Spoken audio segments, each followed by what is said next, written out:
Gracias, presidente. Mi saludo a la presidenta del Consejo de Ministros y a los ministros del gobierno. Saludarlos y creo que el día de hoy el gabinete ha venido a pedir la confianza, necesita más de ello.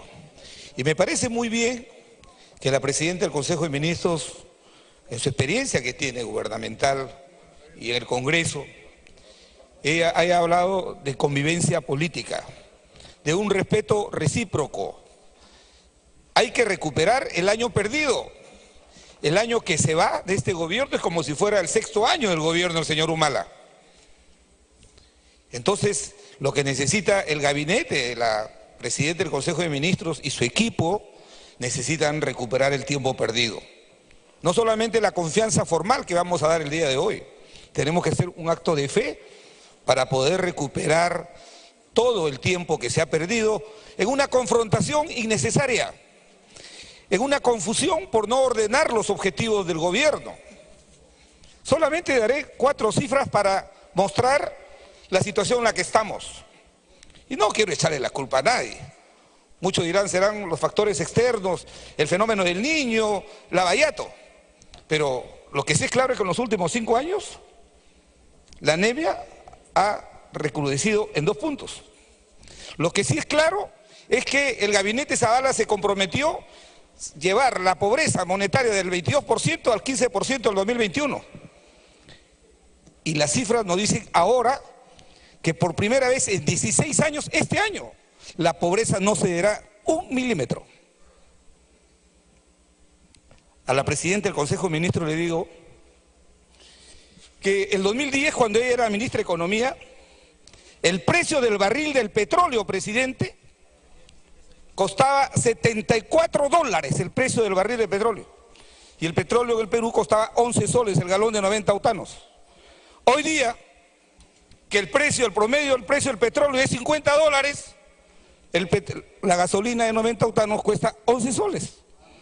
Y quiero decir algo, no lo dicen los adversarios políticos del gobierno, lo dice el Banco Central de Reserva.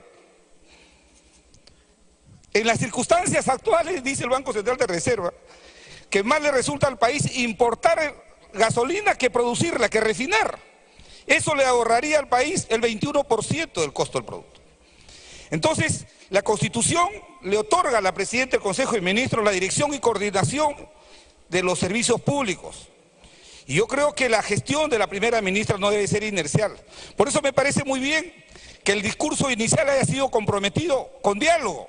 Cuando uno no tiene mayoría en el Parlamento, el diálogo y la persuasión son los que terminan mejorando las políticas públicas. Pero quiero agregarle algo más, como una modesta sugerencia. Hay que prevenir, la prevención es fundamental. Ya vamos al 2º año y las expectativas del país no son las mismas que estuvo el 28 de julio de 2016. Y por eso quiero decirle a la presidenta del Consejo de Ministros que ellos han anunciado que en la presidencia del Consejo de Ministros han instalado esta famosa unidad de cumplimiento de gobierno.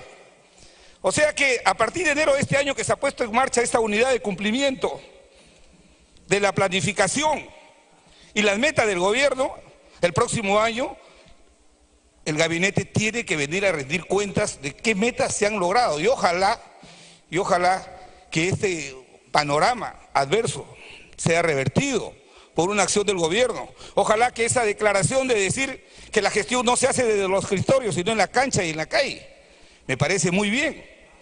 Porque los 7 ejes que se han planteado esta unidad de cumplimiento tienen que ver, por ejemplo, con la educación.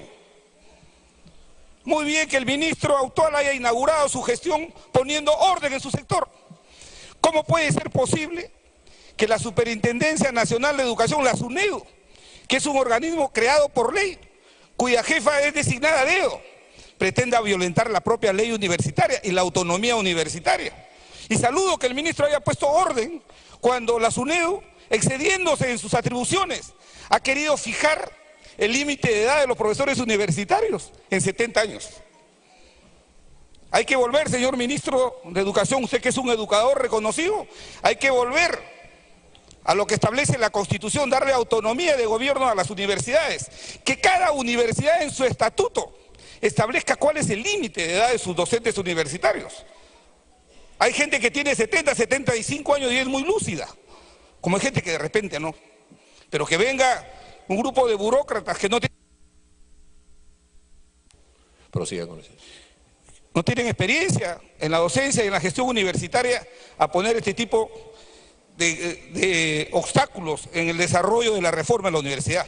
Quiero, por ejemplo, advertir, como lo he hecho al ministro de Vivienda, la reconstrucción no solamente es en Piura, lo he visto que ha ido muy alegre a Piura, claro, ahí hay una rica gastronomía, pero que vaya también a Chiclayo.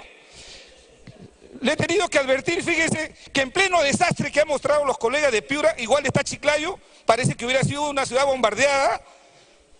La SUNAT se aprestaba el jueves a hacer una audiencia para anunciar en Chiclayo el incremento de las tarifas de agua. Fíjense, en pleno desastre, la SUNAT anunciando que va a incrementar el agua de los domicilios. Tengo entendido que el ministro ya hizo la gestión y ya paró esta audiencia porque a esos funcionarios de Lima los iban a arrojar de Chiclayo. También quisiera que el ministro de Vivienda pudiera explicar en sus respuestas. El ministro anterior habló de 146 proyectos de agua y saneamiento que estaban paralizados, que representan... Congresista, prosiga. 1.159 millones de soles. Casi los 1.500 millones que la primera ministra ha anunciado que se van a gastar en limpiar los ríos. Ese es el gran problema de la discusión en el norte, queridos colegas. Mucha plata en lo mismo. ¿Dónde está la reconstrucción con cambios? Plata en descolmatación, en gasto en maquinaria que el río se lo lleva. No hay una verdadera reconstrucción con cambios en el norte, hay malestar. Y eso pasa porque no hay una articulación entre el director de la reconstrucción con los ministros encargados del directorio para enfrentar la reconstrucción. Les pido que vayan, no solamente a Piura, que vayan a Lambayeque. Ahí las autoridades locales y regionales se enfrentan la una a la otra y se enfrentan con el director de la reconstrucción. Hay que poner orden para poder hacer una reconstrucción exitosa. Y quiero pedirle a la presidenta del Consejo de Ministros que ella va a venir a pedir facultades en materia de defensa y reactivación económica. Me parece muy bien y vamos a apoyar eso, pero hay que honrar los compromisos. No hay que actuar sobre hechos consumados. Se hizo un compromiso con los pensionistas de las Fuerzas Armadas y de las Fuerzas Policiales por un estropicio que cometió el gobierno del señor Humala. Pero se hizo un compromiso, hay que honrarlo. O esperan que le hagan una paralización, o esperan que haya un muerto para poder honrar. Y yo creo que la capacidad de diálogo que tiene la presidenta del Consejo de Ministros y su ministra de Economía pueden llegar a un buen acuerdo, pero no se puede seguir meciendo a nuestros pensionistas de las Fuerzas Armadas y de las Fuerzas Policiales. Ya lo ha dicho el congresista Tubino, no puede ser posible que un oficial que tiene más tiempo de servicio y mayor grado perciba una pensión menor que los que dejó el señor Humala. Entonces, hay que actuar con prevención, presidente. Yo creo que más que confianza, este gabinete necesita compromiso de todos nosotros para volver al país a los niveles de crecimiento, para generar empleo.